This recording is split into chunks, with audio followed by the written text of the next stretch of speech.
House to Home, presented by Remax Diamond Realty. Half a day, everybody. Welcome back to House to Home on a Tuesday. Now, of course, last week we were joined by the president of the Guam Chamber of Commerce, of course, the lovely Catherine Castro, who shared some incredible insight on what her organization goes through and the seat she sits in and everything. We have another very, very strong voice about what's going on economically, how this affects the business community, some of the tough decisions that have to be made, and how we all have to band together in these very, very trying times. And of course, when this comes into the policy level, he has been instrumental in lending his voice and that of the private sector to the matter. So Tae Oh is here. So Tae, it's so good to see you, my friend. Thank you for the invite, Jason. All right. So Liz, this was your idea. Now I know Tae is a very difficult, what we call in the media, a very difficult very difficult interview to come across and everything because he's in such high demand because of everything that's going on, Liz. So how much direct interaction do you have with Tae normally? Well, we've been interacting with trying to move legislation. And with the BPT rollback, we felt like it was really important. And that's why I felt it's important to have Tay on the air so he can talk about the work he's been doing and he's a president of the Chamber of Commerce and all his activities in trying to support the local businesses and move legislation along. I think it's a collaborative effort for all of us, not just for me, but for everyone out in the community. I felt it was important that they got to hear this point of view from the business standpoint, and hopefully as a collaborative effort just on the community part to push our senators to say, hey, this is important. You've got to override the veto and move this legislation forward. It's all about a responsible government. And there's so many issues that have been brought up. And I think sometimes it gets misdirected. And so I'm going to let Tay talk about, what's going on and the true facts about how this thing helps this overriding this veto helps our community. Yeah, so Tay, this is a song you've sung many times. Sure. Probably the greatest hits at this point and everything like that. But how has your message changed maybe over the last couple of weeks, or has it? No, I don't think our message has changed. I think we're really responding to some of the claims and some of the accusations that's been recently developing, especially with the front office and Adelup claiming that this business tax reduction is actually for a few and is for the rich. I think that is a wrong way to put this story. Jason, you got to understand that close to a lot of businesses are considered small businesses are still paying 5%.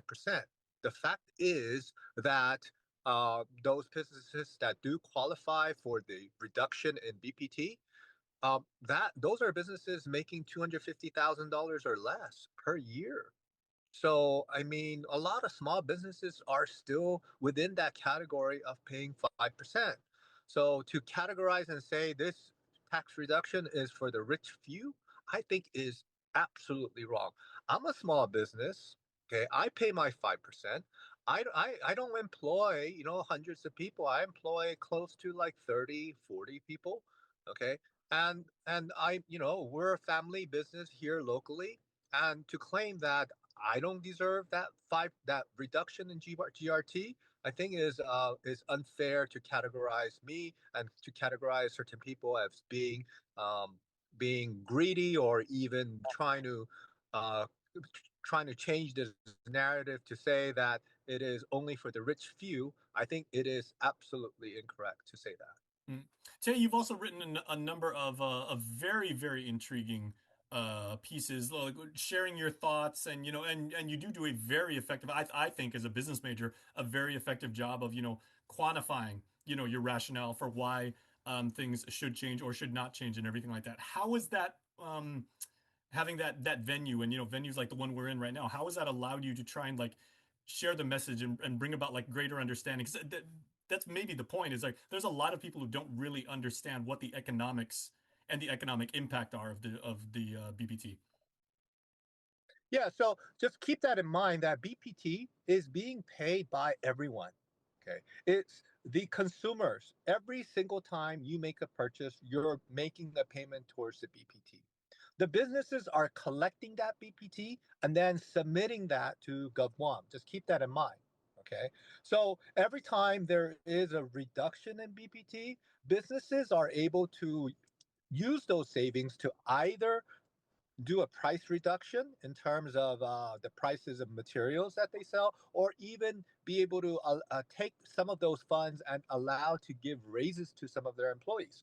For example, a lot of my staff, they didn't get the 22% raises that GovGuam employees got, but I would love to provide them that.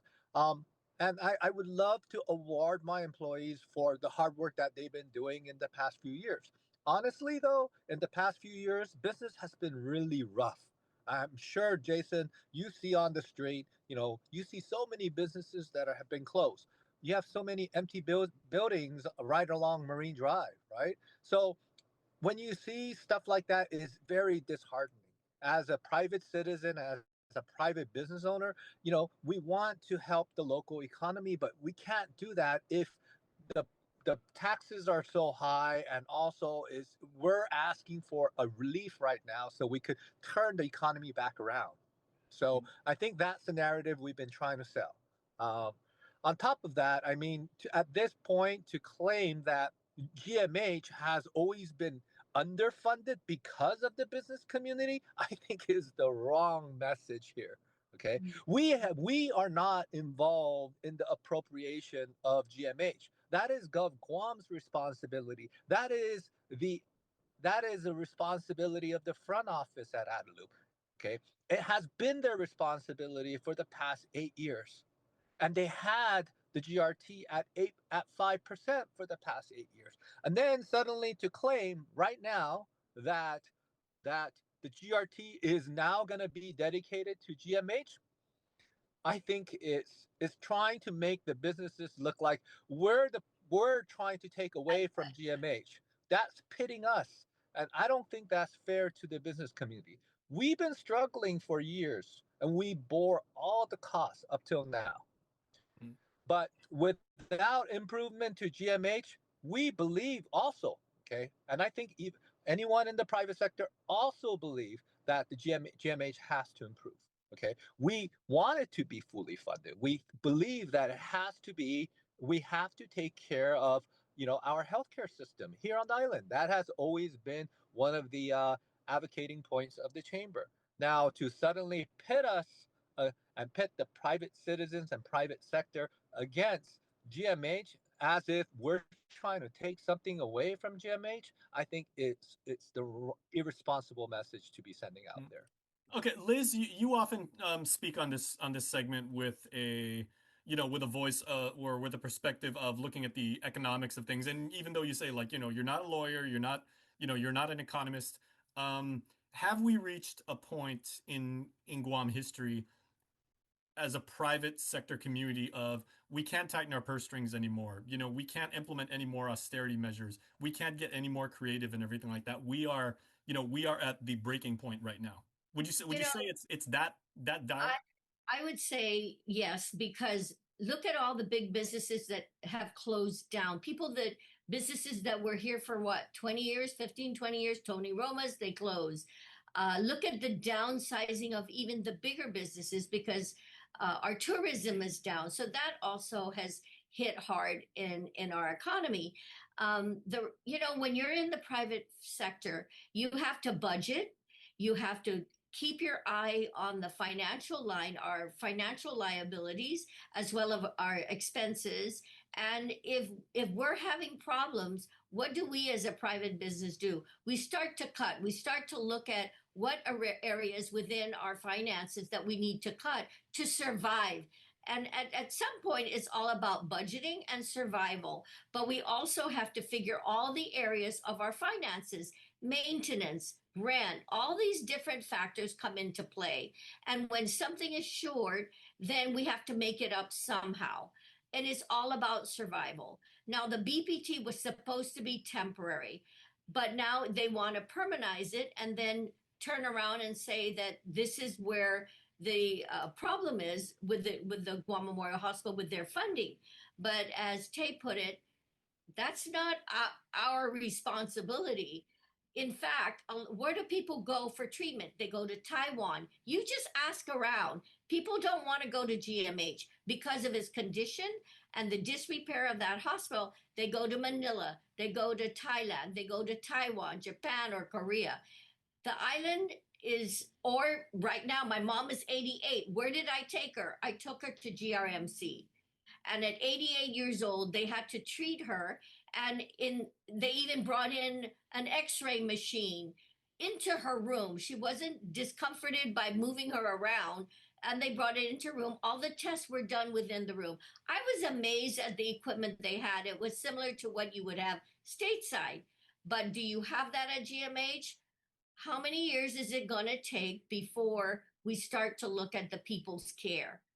Our medical facility is in shambles. It's sad. So, again, going back to the private sector, we're trying to survive. Everyone is. But it's all about fiscal responsibility.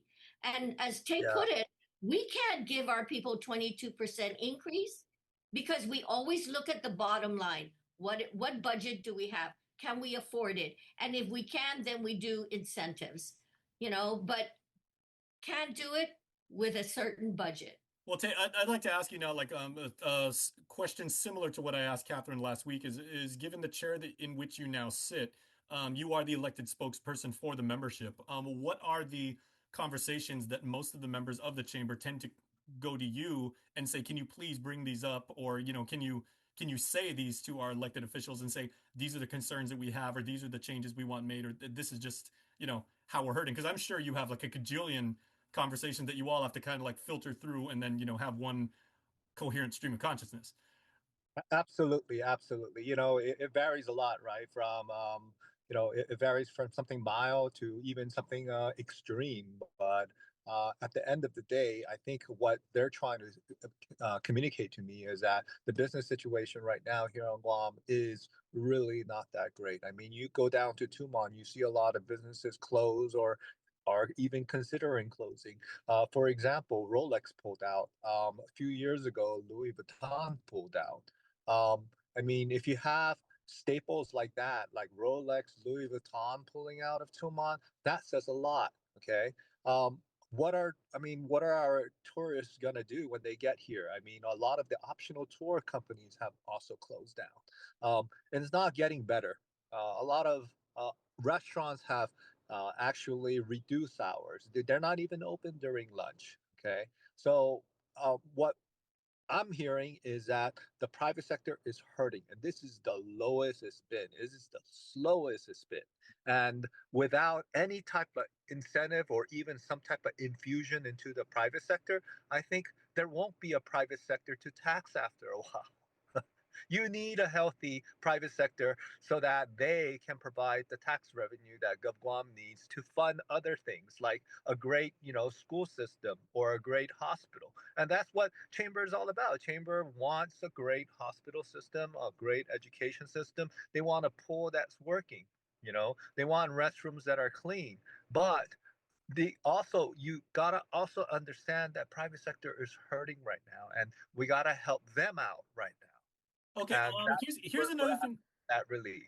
I'm, Yes. I'm yeah, I'm so sorry. Here's another thing that's interesting is I remember one of the things that I remember BJ Cruz in the various, leadership positions that he's held over the years was he always said, it's pretty dangerous for us and extremely risky in terms of business terms to only rely on tourism and have that as our, we don't have export goods, and that is basically like our major market.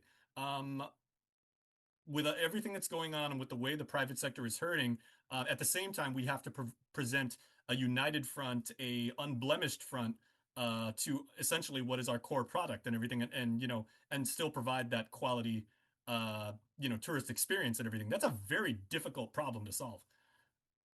Correct. Correct. So yes, I mean, economic diversification is something that's been talked about for years, but when it actually comes to ensuring that we could create an industry that could diversify our economy, it's been quite a challenge, and I'll tell you that for sure. The chamber has been coming up with different ideas so that we could start new industries here on Guam.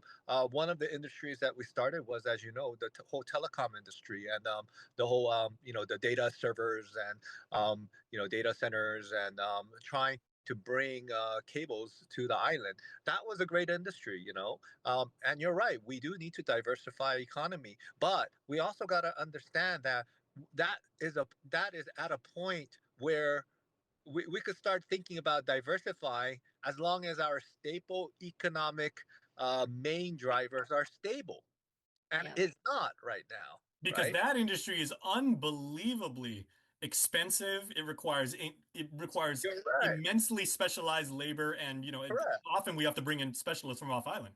Correct, correct. Yeah, I mean, we're talking about trying to go into, the whole cruise industry. How are we going to go into a cruise industry without having a stable service economy here? We can't even staff people here on the island right now. We can't have these cruises come in and we can't service them properly. There's no restaurants open for them. Then how are those individuals going to enjoy Guam? So going back, if we want to expand on other industries, we need to go back to our basic. And our core is shaking right now. And that core is our tourism economy. And GVB, they're trying their best. And they're trying their best. And I see improvements. I definitely see their headwinds and movements there. But I think there has to be more attention given to a lot of the businesses. And I know some certain folks believe that this PPT is only for a few and is only for the top companies, but you also got to understand it is these large companies that are going to be the main drivers behind these industries. You can't drive an economy with employing two people. You drive an economy when you employ 500 people, you know.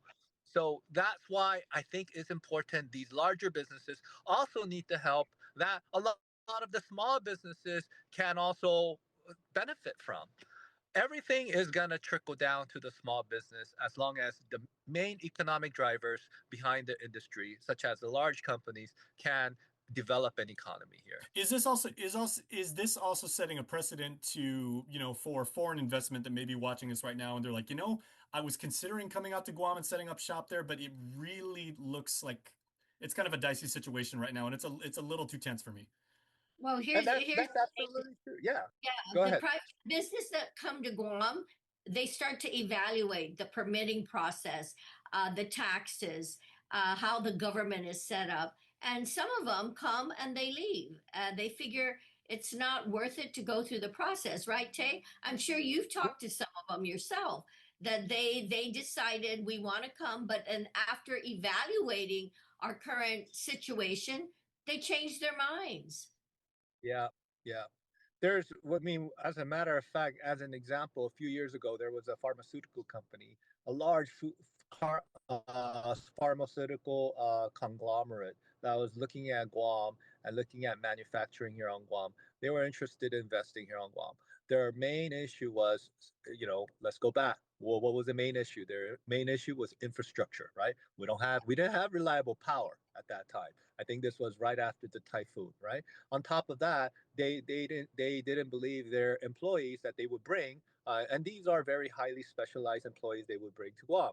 Now they didn't think the school system was adequate for their kids, and also they didn't think the healthcare system was adequate for their That's a good kids. point. So guess what this company did? Oh, and by the way, also let's go back. Permitting was so difficult, right? Taxation was not friendly. Okay. Instead, this company decided to invest in Texas. Texas was willing to give them lease land to them at a very low cost, and they had all the infrastructure ready there. They had all the supporting system developed there.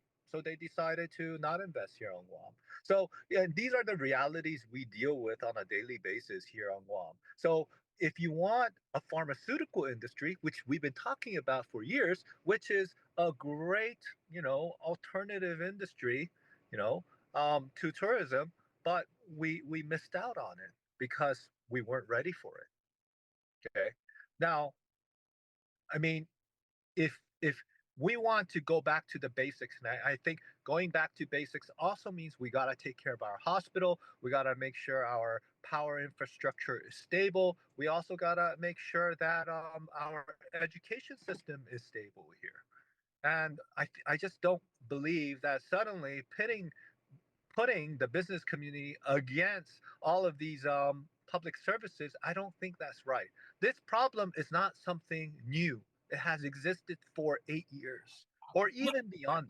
let me ask you guys something, right? Because again, as a business major, I tend to think in terms of like case studies, right? And I've always been one to say, can we come up with a unique solution that's as effective as it can be for our market that we can tailor make to our market and our economy, right? At this point, is there anything with like maybe Australia, with Hawaii, with some other like markets of similar size to ours, maybe like, Eureka, California and everything? Is there anybody that we can just like outright copy to save ourselves? At the expense of it being an original idea, can we just emulate what other people have done? But there's definitely, Jason, there's definitely a lot of models we could adopt here, right? We don't have to recreate the, but going back to basic service. Am I being choppy? Up just a little bit. There you go. Yeah, Is it'll my clear. connection okay? Yeah, you're good. Okay. Okay. Yeah. So yeah, we don't have to recreate the wheel. We can definitely adopt certain systems that are out there. There's a lot of systems out there that we could adopt. It doesn't even have to be within the mainland United States. There's great systems out in there's great housing system program out in Singapore that we could adopt here. And they say Singapore is about the same size as Guam, and people compare Singapore quite a lot to Guam, right? So yeah, definitely is more of, do we have the will to change? Do we have the will to adopt? Uh, are we willing to take risk? Are we willing to change? And I think that's a question that the leaders have to answer. Yeah. And that is the bottom line. And it is from the man who has been the face, the voice, the authority on a lot of these and many more issues over at the Guam Chamber of Commerce. So, man, Tay, we've been waiting a while to get your voice on this, and certainly worth waiting for, because your thoughts certainly appreciated on this and other matters. So we thank you. Thanks, Steve. Thank you. Thank you. All right, be safe, man. All right. House to Home, presented by Remax Diamond Realty.